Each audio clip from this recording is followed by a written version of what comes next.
playing outside in our garden. So blessed to be having a garden during this time, honestly. I think I'm slowly getting used to quarantine life. And at first it was kind of difficult because I live away from my family and I just felt like very lonely in the first week. It's just weird, like I just started to feel homesick and I started to wish that I was with my parents during this time, just that we can all be together. And then not knowing when I'll be able to go back home is also like not the greatest, but also not the worst, I guess. But yeah, definitely had to deal with some loneliness towards the beginning of this, but I think I've just like gotten into a routine now of like being alone and things are okay.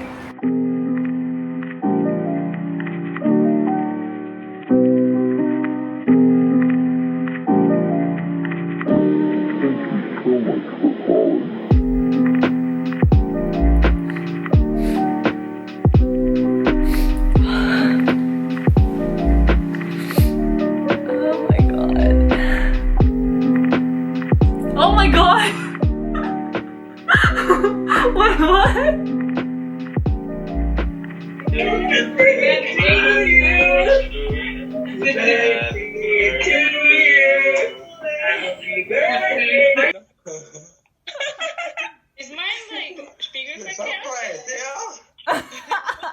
No, it's fine. Okay, oh wow, you're here too! Press on the guys. Wait, who's here? Oh my god, Jamie! The gallery view thing. Hi, Joyce! Supposed to be your turn. Hi, Antifa! Hi, Fee! Oh my gosh! Guitar ഇവിടെ ഉണ്ട്. പാടില്ല. No. അല്ല നിന്റെ കൂടെ ഞാൻ പാടിയല്ല. Happy birthday to you. Happy birthday to you.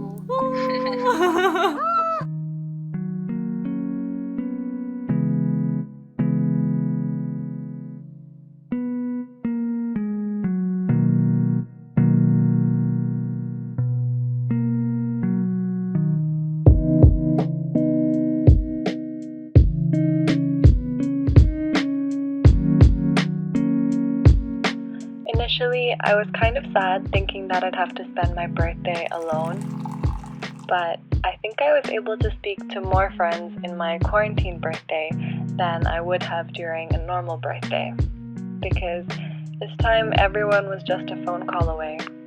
So I woke up the next day feeling very loved and cherished from afar. I just spent a few hours jamming and singing. I feel like so many people are taking this quarantine as time to be creative, and there are all these Instagram posts about how to be productive and use this time because you're never going to get this much time ever again.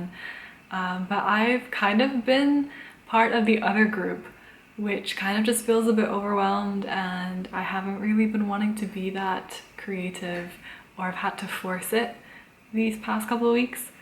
And I think I started to feel like really weird because normally I'm the really proactive type that likes to do lots of different stuff and make use of my time really well. Every time I would log into my Instagram, it would be as if my Instagram had turned into a TikTok feed. It's just like, you know, people putting up loads of different artistic things, which is amazing and great, but I just felt so bad for not contributing or for being like the lazy one that isn't doing anything. But it was just a reminder that, you know, everyone deals with things differently and we're all going through different things, and this crisis is affecting all of us in different ways. As much as I realize that it is a privilege to be able to stay at home, I also want to be able to acknowledge the times that I feel down, because it's okay to feel that way. I think we all have like a tendency to always compare our situation with other people's, especially when we're feeling down. It's like, oh, you have no right to feel down because look at how much worse such and such person's situation is. Like, at least you get to stay home and work from home, so what are you complaining about? Why are you feeling down? So it's as if like you don't have the right to feel down, but that's not the case, is it?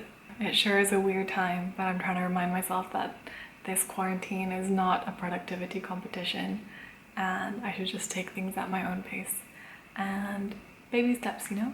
I sang a little, I played a little guitar today, it's all good.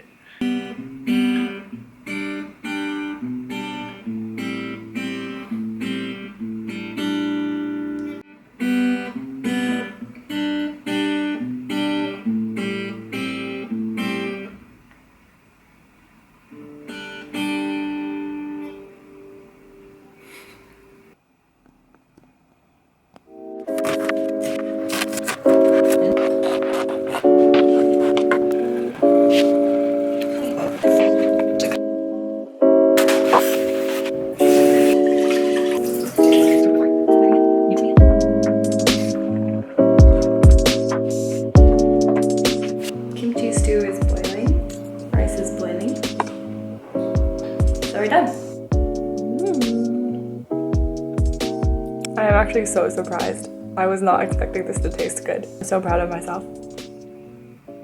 Something else that I'm trying to do with my extra time during quarantine is try to pick up French.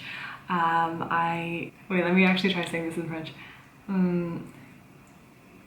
This is the problem, I have to think about everything before I can formulate a sentence. J'ai parlé un peu de français quand je vivais à Genève, mais maintenant j'ai beaucoup oublié. Was that right? So I'm just trying to refresh my memory, looking for like online resources. I taught myself how to speak Korean through the internet, so surely the internet can teach me how to speak French as well, right?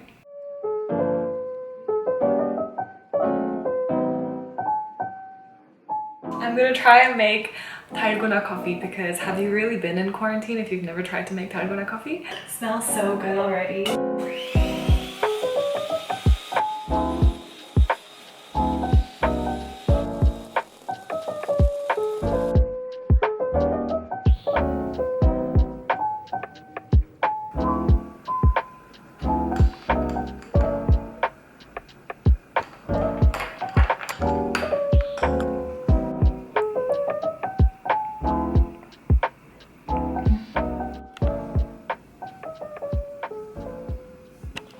It's such a gorgeous day out, so I thought I would take myself to the park to read somewhere. So I'm just looking for some shade.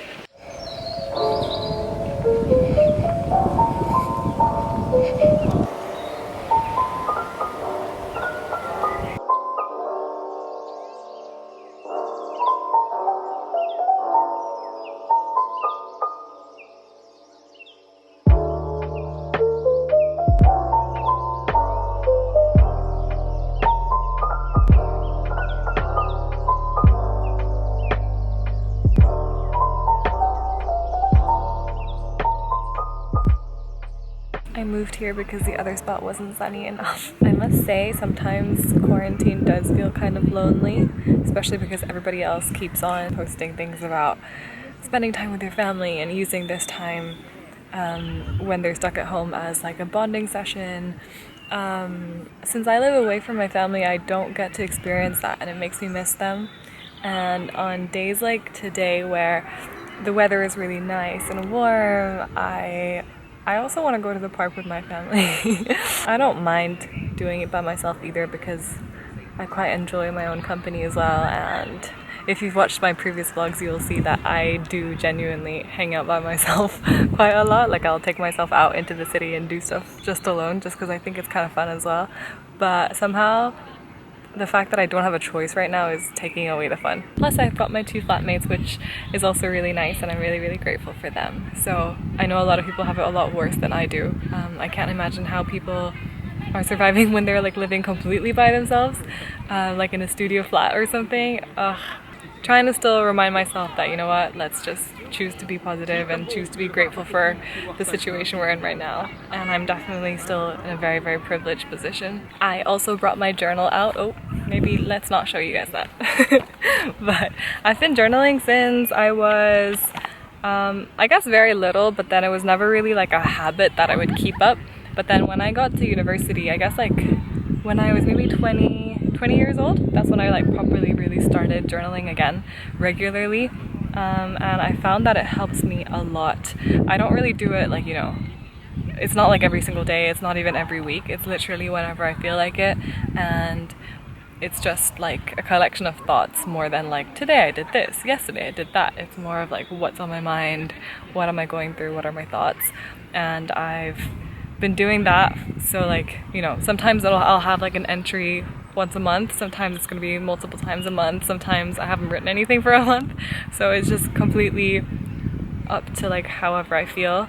And I find it very, very interesting to look back and see the thoughts of like 20-year-old Bluinse, 21-year-old Bluinse, 22-year-old Bluinse. It's just so nice to see how things evolve and how I grow, and you can really, really see the development within like your own maturity and how your thoughts process and just like your emotional intelligence. It's just so nice going back and reading my old thoughts and reflecting on all of that. I think journaling is also really, really good for like my mental health. Every time I feel like something is overwhelming, I like to just like write about it. Or even if something's going really well and I'm really grateful for something, or something happens that I really want to remember, I'll write that down. Yeah, you'd be surprised how helpful it is.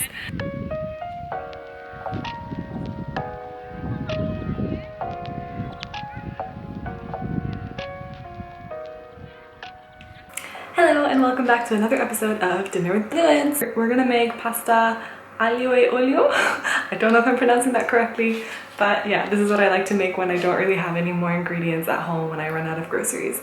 So let's get to it because I'm hungry.